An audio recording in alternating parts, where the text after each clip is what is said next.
하나님, 1부에 먼저 떨었는데 또 2부에도 떨립니다. 떨리게 해주셔서 너무 감사를 드립니다. 내가 연약한 존재고 아무것도 아닌 존재라는 것을 이 시간 느끼게 하시고 나의 모든 것 대신 그리고 나의 떨림마저도 활용하여서 하나님 나라를 이루어 나가실 하나님을 찬양합니다.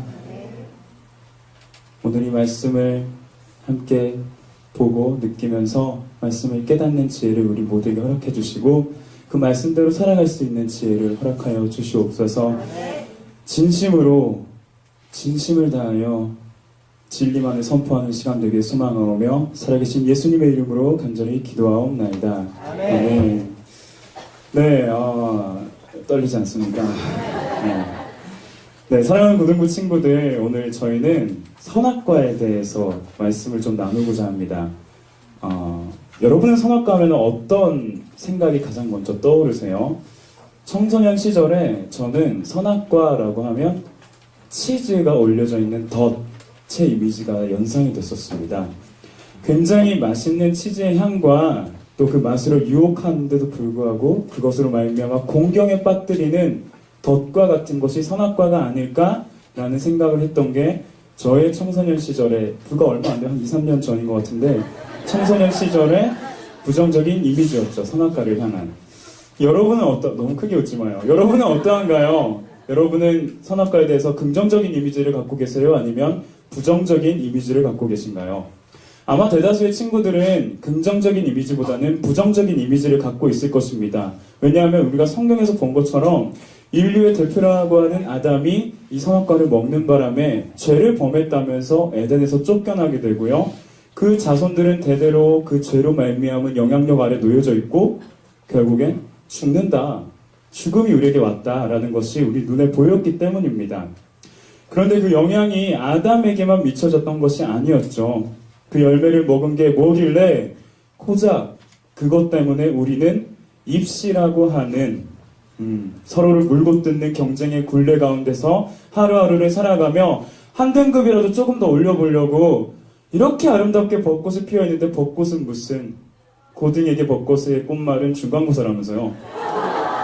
보이는 꽃도 보이지 않는 듯하게 그 작은 책상에 앉아서 거기에 기대어 하루하루를 살아가며 정말 눈만 장님과 같이 아무것도 보지 않지 나는 교과서만 보겠다 그렇지도 않은데도 불구하고 말이죠. 한 등급이라도 더 올려보려는 그런 바등거림이 우리로 말미암아 선악과 때문에 우리가 이렇게 비참한 상태에 놓여진 거 아닌가? 라는 불만을 일으키게 됩니다.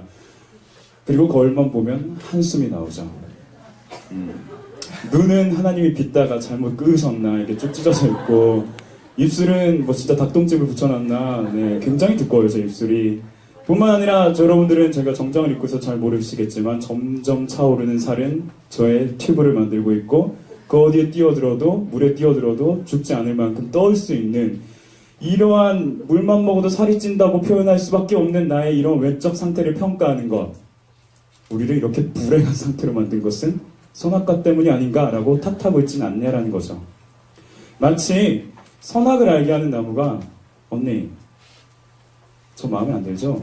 라고 말하고 있는 것처럼 애초에 선악과가 없었더라면 하나님이 동산 중앙에 이 나무를 두시지 않았더라면 아담에게 그 나무에 대해서 언급하지만 않으셨더라면 죄는 우리를 지배하지 않았을 것이고 우리의 기준에 따른 경쟁과 그리고 우리의 기준에 따른 평가에 우리가 사로잡히지 않았을 텐데 라고 하면서 부정을 더하여 강한 부정적인 이미지로 우리는 이 선악과를 바라보고 있지는 않습니까? 선악과만일까요? 그 선악과를 두신 하나님을 따지고 있지는 않습니까? 도대체 왜 하나님은 굳이 선악을 알게 하는 나무를 이 에덴의 동산의 중앙에 두셨을까요? 우리를 골탕 먹이려고 하시는 걸까요? 도대체 왜 하나님은 사랑이시라고 하면서 우리를 이렇게 정말 저주받은 성적과 저주받은 몸뚱아리와 저주받은 상태에 던져놓으신 걸까요? 선악과 내러티브를 보다 보면 우리는 한 번쯤은 이와 비슷한 고민들을 하게 되곤 합니다. 그런데 여러분 정말 그러할까요? 선악과가 이토록 우리의 수많은 악플을 감당해야 할 만한 이유가 있는 것일까요? 진짜로 선악과는 왜, 무엇 때문에 에덴 동산에, 그리고 지금 우리의 고민의 중심에 있는 것일까요? 오늘 우리는 말씀을 통하여서 이 부분을 좀 깊이 있게 살펴보고자 합니다. 그러면서 지난 수많은 시간 동안 이 선악을 알게 하는 나무와 하나님을 향하여 괴롭혔던 악플들이 진짜인지 아니면 우리의 엄청난 오해였는지를 낱낱이 좀 드러내보고자 합니다. 선악과 내러티브는 우리가 정말로 자주 접해보아서 너무나 잘 알고 있다고 스스로가 느끼고 있는 본문일 거예요. 왜냐하면 우리는 매년 새해가 밝을 때마다 성경을 읽겠다면서 창세기를 펼치거든요. 어디까지? 3장까지. 그 이유는 잘 몰라요. 그때부터는 생각이 안 나거든요. 창세기가 마치 3장까지만 있었던 것처럼 우리는 매년 새로운 마음으로 창세기 1장부터 3장까지를 한 곡 반복하듯이 읽습니다. 그래서 어쩌면 선악과 내러티브는 우리에게 굉장히 익숙하게 느껴집니다. 익숙한 듯 익숙하지 않은 익숙한 것 같은 본문이죠. 그래서 문제가 될 수 있는 겁니다. 익숙함으로 인하여서 우리는 이 말씀을 주의 깊게 보지 못하고요. 거기서부터 오해가 시작되는 거거든요. 지금부터 우리가 이 선악과 사건을 조금은 낯설게 한번 볼까 합니다. 만물을 창조하신 하나님께서 아담을 에덴에 두시고 그곳을 다스리게 하십니다. 그런데 여기서 하나님은 아담에게 한 가지 명제를 던져주세요. 그것이 우리가 읽은 본문인데요. 빨간색 끝자로 된 거 함께 같이 읽도록 하겠습니다. 시작!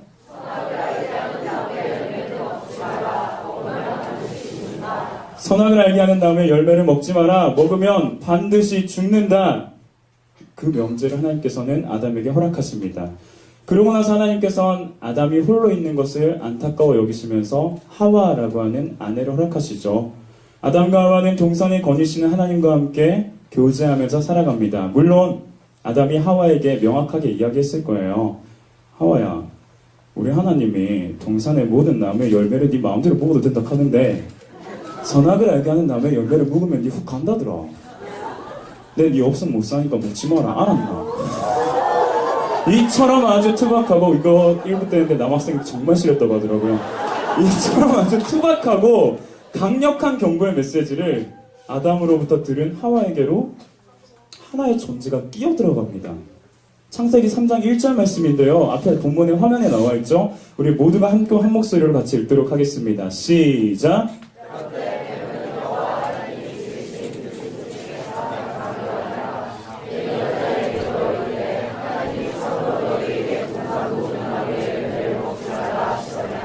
먹지 말라 하시더냐?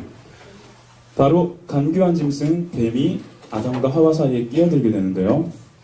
여기서 간교하다라는 것이 지금 큰 글자로 되어 있죠. 간교하다라는 것을 원어로 살펴보면 의외로 슬기롭다, 지혜롭다, 아름답다라는 단어랑 동일한 언어로 사용되고 있습니다. 끼어든 존재인 간교하고 슬기롭고 지혜롭고 아름다운 뱀은 하와를 아주 교활한 말로써 유혹합니다. 그 유혹의 말을 우리 남학생들이 뱀이 되었다 생각하고 3장 5절 한 목소리로 남학생들이 읽도록 하겠습니다. 시작!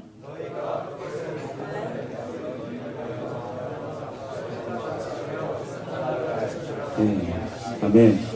하와는 그 유혹, 하나님과 같이 되리라, 선악을 알게 되리라는 속임에 넘어가게 되죠. 그런데요, 우리가 여기서 궁금한 게 한 가지가 있어요.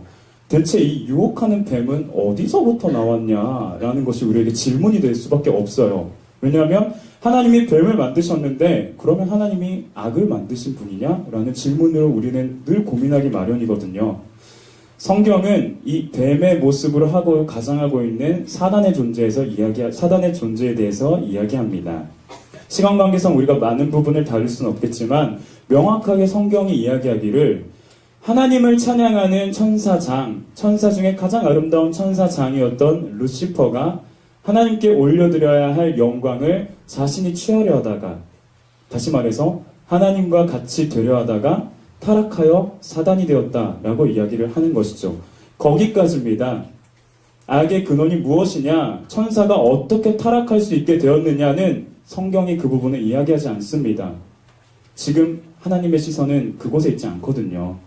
그래서 우리의 악에 대한 고민과 생각 역시도 성경 말씀이 멈춘 여기서 멈출 수 있어야 하는 것입니다. 다시 돌아와서 아름다운 존재였던 타락한 존재인 사단이 간교하고 아름다운 모습의 뱀으로서 하와를 유혹하는데요. 그 유혹은 가히 치명적이었습니다. 창세기 3장 6절 상반절 말씀인데 우리 여학생들이 한 목소리를 좀 읽어주세요. 시작!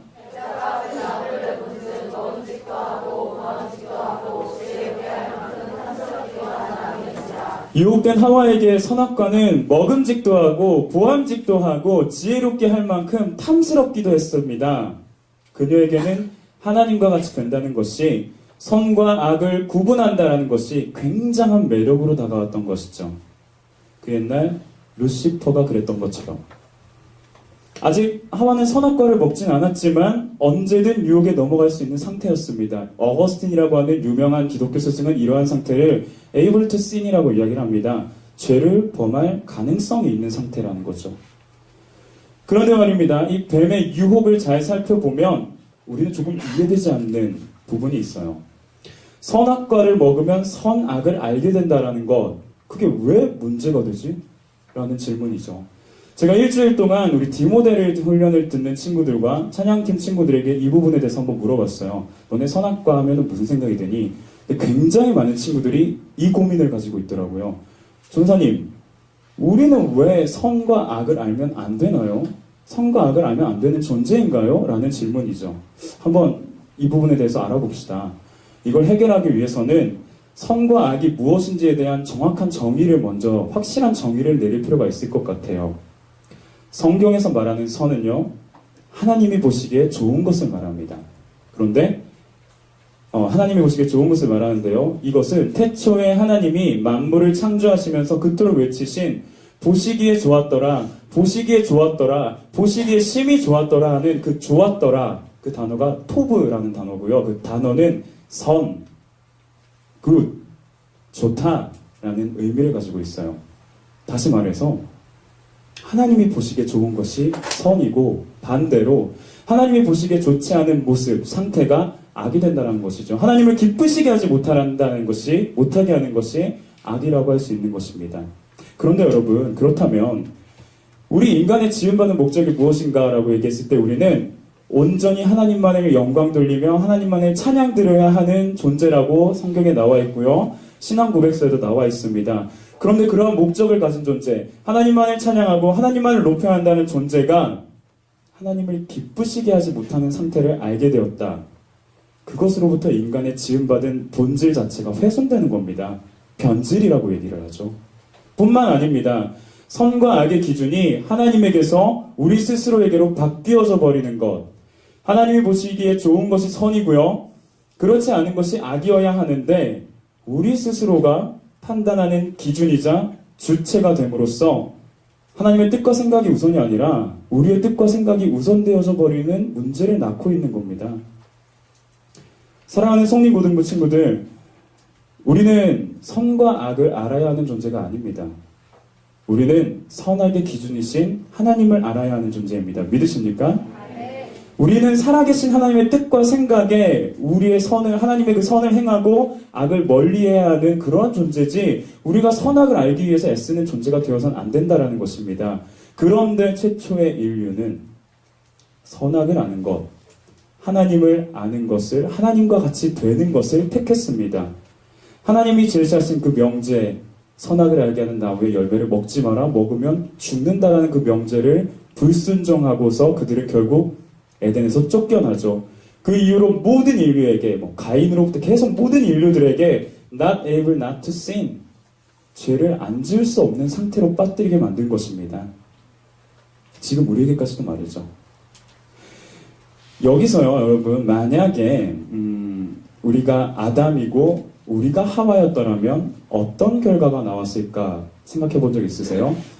뱀을 가장한 이 사단의 유혹에 여러분은 유혹되지 않으실 만한 자신이 있으십니까? 우린 넘어가지 않을 수 있었을까? 설교를 시작하면서 도입 부분에 우리는 선악과 때문에 라는 많은 불평들을 쏟아냈습니다. 선악과만 아니었다면 인류의 대표인 아담과 하와가 그 금하신 실과에 입을 대지만 않았더라면, 아니 하나님이 애초에 선악과를 두시지 않았더라면 나는 이렇게 불편하고 불행한 삶이 아니라 만족스럽고 나름의 행복한 삶을 살았을 수도 있지 않았을까? 라고 생각하면서 말이죠. 그런데요, 이 생각에는 이미 우리가 우리의 만족과 행복을 위해서 선악과에게로, 그리고 최초의 인류에게로, 더 나아가 그것을 두신 하나님에게로 그 책임을 떠넘기고 있는 모습을 보여주는 것입니다. 내가 불편하잖아요. 내가 이씨 때문에 힘들고 내 외모의 모습 때문에 나 지금 너무 괴롭거든요. 내가 힘들거든요. 굉장히 이기적이고 굉장히 독선적입니다. 만약 최초의 인류처럼 우리 앞에 선악과가 놓여져 있다면 어쩌면 우리는 반드시 그것을 입에 댈 수밖에 없을지도 모르겠습니다. 그리고 지금 우리 현실도 이 선악과와 같은 유혹들 앞에 우리는 주저없이 우리의 기준을 따라 우리를 하나님의 자리에 올려놓고 선택을 저울질하고 있습니다. 먹을까 말까? 먹어야지, 말아야지 라고 하면서 말이죠. 내 인생의 주인은 하나님이 아니라 내가 되어 있고요. 내가 하나님의 자리에 올라가려는, 하나님과 같이 되려는 것은 아담과 하와나 지금 우리나 똑같다라는 것입니다. 지금까지 우리는 익숙한 것 같던 선악과 사건을 좀 더 낯설게 바라보았습니다. 그러면서 주의 깊게 이 내용들을 살펴보았습니다. 그리고 사실 따지고 보면 인류의 대표인 아담과 우리는 다를 바 없다는 것을 알게 되었습니다. 그렇다면 이제는 아직까지도 우리 안에 해결되지 않은 문제가 한 가지 있죠. 왜 하나님은 선악과를 에덴의 중심에 두셨을까? 왜 에덴에 굳이 선악을 알게 하는 나무를 두셨을까? 그리고 굳이 왜 먹지 말라고 아담에게 말씀하셨을까? 이에 대해서 성경이 이야기하는 음성으로 함께 귀 기울여 보고자 합니다. 선악을 알게 하는 나무가 존재했던 첫 번째 이유가 있습니다. 그 첫 번째 이유 노란 글씨인데요. 한번 같이 읽어줄게요. 시작! 네, 선악을 알게 하는 나무가 존재했던 첫 번째 이유는 사람이기 때문입니다. 여기서 우리가 사람이라는 것은 뭐 동물이다, 식물이다, 뭐 이런 범주적인 개념을 이야기하는 것이 아니고요. 존재적인 개념을 이야기합니다. 좀 어렵죠. 쉽게 말해서 빛이 있으라라는 하나님의 선포 이유로 모든 만물이 하나님으로 말미암아 창조되었고 우리 인간은 창조의 마지막으로서 땅의 흙을 빚어 그 코에 생기를 불어넣어 하나님의 형상대로 창조되어진 지음받은 사람이라는 것입니다. 선악을 알게 하는 나무를 에덴의 중심에 두신 이유는 바로 우리가 하나님으로 말미암아 지음받은 사람이기 때문입니다. 이를 반대로 생각해보면 하나님이 하나님 되신다라는 것인데요. 이것도 쉽게 말해서 하나님은 세상을 창조하신 창조주이시며 우리는 그 만물을 지으셔 만물을 통하여 영광 받으실 분의 피조물이다라는 개념이죠. 선악을 알게 하는 나무 그리고 그 열매를 먹지 말라라고 하는 하나님의 그 명제는 내가 창조주고 너는 피조물이야. 내가 하나님이고 너는 사람이야 라고 구분해주는 상징이었던 것입니다. 그래서 아담은 날마다 동산 중앙에 깊이 뿌리박고서 자라고 있는 선악을 알게 하는 나무를 보면서 절대로 먹지 말라는 하나님의 명제를 떠올렸어야 했으며 그것이 하나님과 사람인 우리 자신을 구분해주는 것이라는 사실에 대해서 기억해야 했던 것이죠. 그런데 이것은 아담에게만 해당되는 선악과 존재의 이유일 수 있습니다. 이미 선악과를 먹고 난 지금의 우리로 볼게요. 지금의 우리로 봤을 때에는 선악과가 존재하는 이유로 하나님을 하나님 되게 하신다라는 것에 대한 사실이 별로 그렇게 와닿지 않거든요. 그래서 다음의 이유에 주목해야 되지 않을까 싶습니다. 두 번째 이유 노란색 글씨 같이 읽어주세요. 시작! 사랑하기 때문에. 두 번째 이유는 바로 사랑하기 때문입니다. 선악과 사건에 대해서 부정적인 이미지를 가지고 있는 우리들에게 선악과가 존재하는 이유가 사랑하기 때문이라는 그것은 쉽게 납득이 되지 않습니다. 이게 무슨 하나님의 사랑이냐, 하나님의 저주 아니냐라고 말이죠. 맞아요. 이미 죄에 물들어져 있는 우리의 모습으로 바랐을 때, 우리의 결과로 봤을 때에는, 우리의 시선으로 봤을 때에는 충분히 오해할 수밖에 없는 문제입니다. 그런데 선악과가 존재하는 것은 하나님의 사랑 때문입니다. 우선 하나님은 선악과를 두심으로써 우리에게 강압적인 반응이 아니라 인격적인 사랑을 하고자 하십니다. 그게 아가서 2장 10절의 말씀에 나와 있거든요. 같이 한번 읽을게요. 시작! 나의 사랑 내 어여쁜 자야 일어나서 함께 가자. 만약 우리가 하나님께 대하여 무조건적으로 반응하며 복종하는 관계였다고 한다면 우리의 반응은 두려움에 휩싸인 반응이자 사랑이라고 할 수 없는 강압에 의한 반응이었을 것입니다. 그런데 하나님은 우리가 선악과에 손댈 가능성도 있었고요. 그렇게 할 줄도 전지하신 하나님이라서 알고 계셨음에도 불구하고 이것을 허락하시고 선악과를 두셨던 것은 우리로 하여금 그 하나님의 사랑을 느끼고 그로 인하여 내가 하나님을 사랑할 수 있는 존재가 되길 원하셨다라는 마음이 더 컸다라는 거죠. 너 나랑 결혼하지 않으면 내가 죽여버려 라고 해서 결혼한 관계는 사랑을 나눌 수 있는 관계가 아닙니다. 한쪽이 협박에 의해서 자유를 빼앗기고 복종당한 상태니까요. 하지만 하나님은 우리가 읽은 것처럼 우리를 당신의 신부로 부르셨고 나의 사랑하는 자야, 내 어여쁜 자야라고 부르시며 인격적인 사랑을 하고자 원하신 것이었습니다. 그래서 선악과가 존재했고요. 아담에게로 선택에 대한 갈등이 존재했던 것입니다. 이뿐만이 아닙니다. 우리가 앞에서 언급했던 것처럼 인류는 able to sin, 하나님과의 교제를 누릴 수 있었지만 언제든지 유혹에도 빠질 수 있는 드러나지 않는 연약함을 가진 존재들입니다. 이런 절망스럽고 비극적인 상태를 우리가 발견하지 않고서는, 경험하지 않고서는 하나님과의 온전한 연합을 이룰 수 없는 것이죠. 그래서 선악을 알게 하는 이 나무는 동산 중앙에 있어야 했습니다. 하나님의 인격적인 사랑의 그 시도를 깨닫고 더불어 우리의 연약한 모습마저도 바라보기 위해서 말이죠. 그런데 우리가 잘 알다시피 결과는 어떻게 되었죠? 네, 하나님께서는 아담과 친밀한 사랑을 나누고자 하셨지만 아담은 하나님과 같이 되고자 하는 하나님의 사랑보다, 하나님과의 그 사랑의 관계보다 나 스스로를 높여서 하나님 자리에 올라가 나 자신만을 사랑하는 자리로 몸을 던지게 됩니다. 그러한 선택에 대한 영향력은 어마어마했습니다. 창세기 3장 7절이 그것을 보여주고 있는데요. 남학생들이 먼저 좀 읽었으면 좋겠습니다. 시작!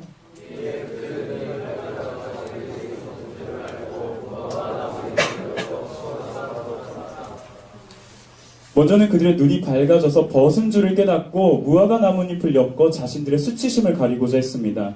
스스로의 연약함을 발견하게 되면서 그 절망감은 자신의 힘으로 가리고자 하는 애쓰는 비참한 바둥거림으로 나타나게 됩니다. 어떻게든 가려보려고 하는 거죠. 무화과 나뭇잎 뜯어가지고. 그런데 이건 우리도 마찬가지예요. 아담의 범죄의 이유로 이 세상을 사랑하게 된 우리로서는 지지난주 목사님 말씀하신 거 기억나시나요? 육신의 정욕과 안목의 정욕과 이생의 자랑을 쉽게 노출되어 버리고요. 그 앞에 나가게 됩니다.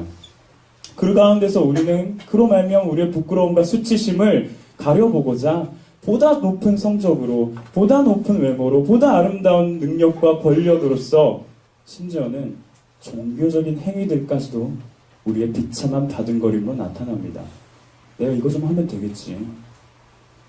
적어도 나는 시험기간에 예배는 나오잖아. 라고 스스로를 합리화하면서 말이죠. 당연한 건데. 선택에 대한 영향력은 그뿐만이 아니었습니다. 아담이 선악과를 먹은 이후의 영향력은 그것뿐만이 아니고요. 성경은 사람과 하나님과의 관계가 깨어졌다라고 얘기합니다. 3장 8절 말씀으로 여학생들이 좀 읽어주세요. 시작!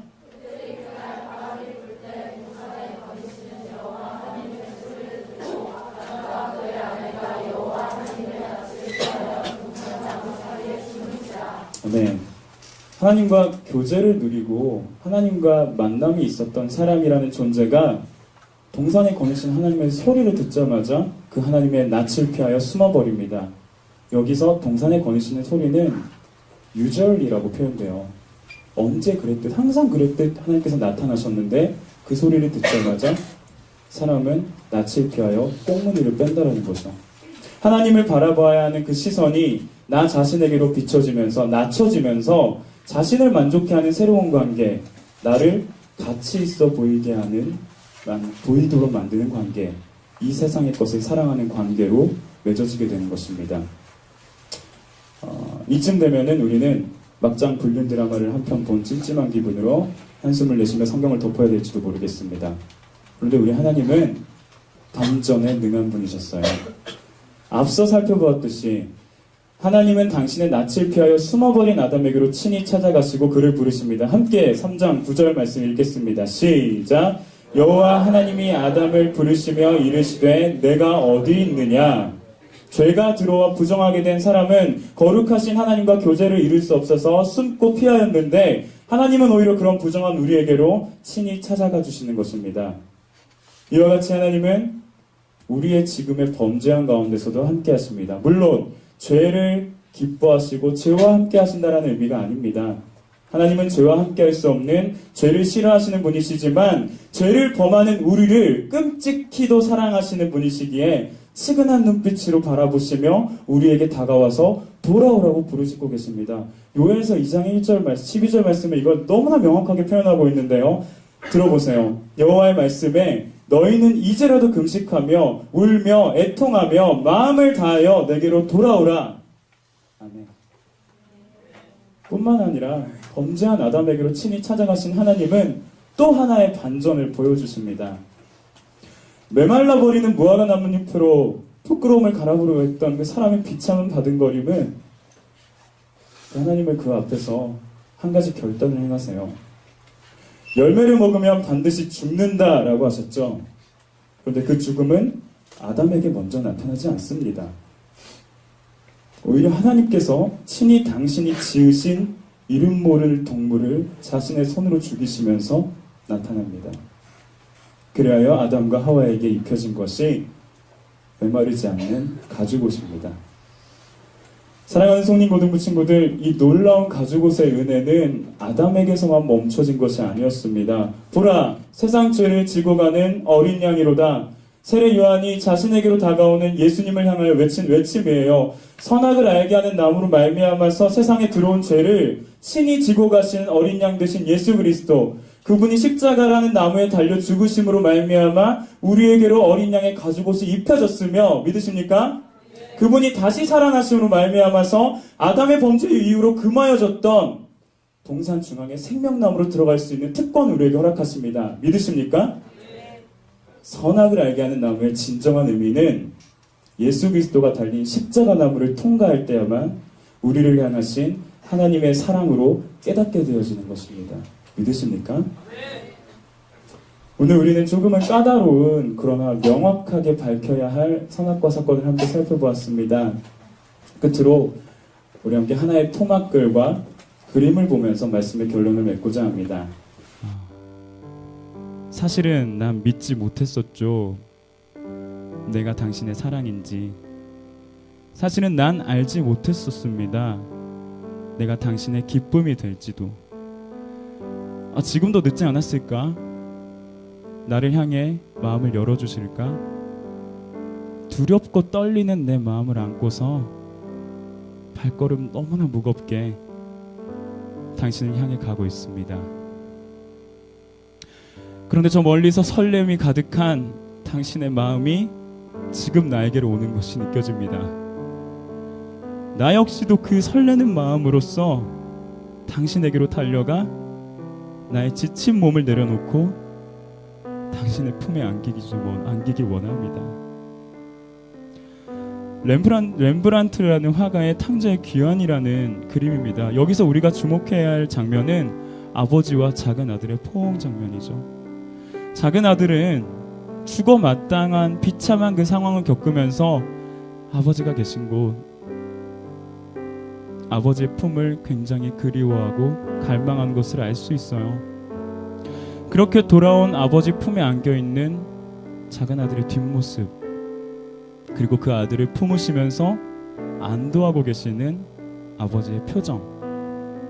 작은 아들에게 있어서의 방탕한 생활은 자신을 향한 진짜 사랑을 보여주신 아버지를 경험하게 되는 과정이었습니다.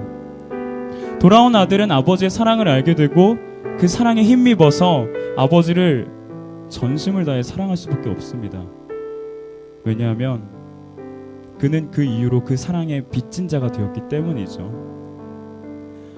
사람은 죽지만 사랑은 죽지 않습니다. 그러나 결국 그 사랑은 죽음마저도 이기게 됩니다. 그것이 우리를 위하여 십자가에서 당하신 예수 그리스도의 죽으심이고요. 이것이 우리에 대한 하나님의 사랑의 확증이라고 로마서 5장 8절 말씀에 너무나 명확하게 말씀하고 계십니다. 선악을 알게 하는 나무로 인하여 죄를 맛보게 된 우리는 이 과정으로 말미암아서 진정한 하나님의 사랑을 맛보게 됩니다. 그래서 선악을 알게 하는 나무, 이 선악과 사건은 에덴의 중심에서 외쳐지는 감추어진 하나님의 사랑이었던 거예요. 이 시간 우리 함께 나눈 말씀을 기억하면서 이 찬양을 좀 고백했으면 좋겠습니다. 아버지 품에 달려와 안긴 아들은 이렇게 고백할 수밖에 없었을 거예요. 이 찬양의 가사처럼 말이죠. 하나님의 사랑에 힘입어서 하나님의 품에 안긴 우리 역시도 이 고백이 날마다 우리 삶 속에 그리고 우리의 입술로 드러내야 할 것입니다. 함께 찬양합시다. 다 표현 못해도 나 표현하리라. 다 표현 못해도 나 표현하리라. 다 고백 못해도 나 고백하리라. 다 알 수 없어도 나 알아가리라. 다 닮지 못해도 나 닮아가리라. 한 번 더 찬양합시다. 나 표현 못해 나 표현하리라. 나 표현하리라. 나 고백 못해도 나 고백하리라. 다 알 수 없어도 나 알아가리라. 다 닮지 못해도 나 닮아가리라. 그 사랑 얼마나 아름다운지, 그 사랑 얼마나 날 부유케 하는지, 그 사랑 얼마나 크고 놀라운지를, 그 사랑 얼마나 나를 감격하게 하는지. 찬양의 가사를 한 번 더 생각해 볼까요? 다 표현 못해도 내가 표현하겠습니다. 다 알 수 없어도 내가 알아가겠습니다. 다 닮지 못해도 내가 닮아가겠습니다. 그 사랑이 얼마나 아름다운지, 그 사랑이 얼마나 나를 부욕해 하는지, 그 사랑이 얼마나 나를 감격하게 하는지. 우리는 선악과에 대해서 굉장한 부정적인 이미지를 갖고 있었지만 그 선악을 알게 하는 나무가 결국은 그 아버지의 사랑을 깨닫기 위함이었다라는 것, 그 앞에서 우리가 이 고백을 할 수밖에 없는 것입니다. 한 번 더 찬양합시다. 한 번 더 이 찬양의 가사를 생각하면서 나의 고백이 됐으면 좋겠습니다. 다 표현 못해도 나 표현하리라. 다 표현 못해도 나 표현하리라. 다 고백 못해도 나 고백하리라. 다 알 수 없어도 나 알아가리라. 다 닮지 못해도 나 닮아가리라. 그 사랑 얼마나, 그 사랑 얼마나 아름다운지. 아멘. 그 사랑 얼마나 날 부욕해 하는지, 그 사랑 얼마나 크고 놀라운지를, 그 사랑 얼마나 나를 감격. 우리 한 번 더 찬양합시다. 그 사랑 얼마나. 아멘 아멘.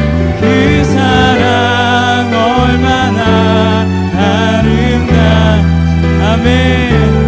그 사랑 얼마나 날 부욕해 하는지, 그 사랑 얼마나 크고 놀라운지를, 그 사랑 얼마나 나를 감격하게 하는지. 이제 우리 한 목소리로 좀 기도했으면 좋겠습니다. 이 찬양의 가사를 생각하면서요, 그리고 함께 나눈 말씀을 생각하면서 한 목소리로 기도했으면 좋겠습니다. 그동안 선악과에 대해서 하나님, 내가 너무나 부정적인, 아니 굉장히 큰 오해를 하고 있었던 거군요.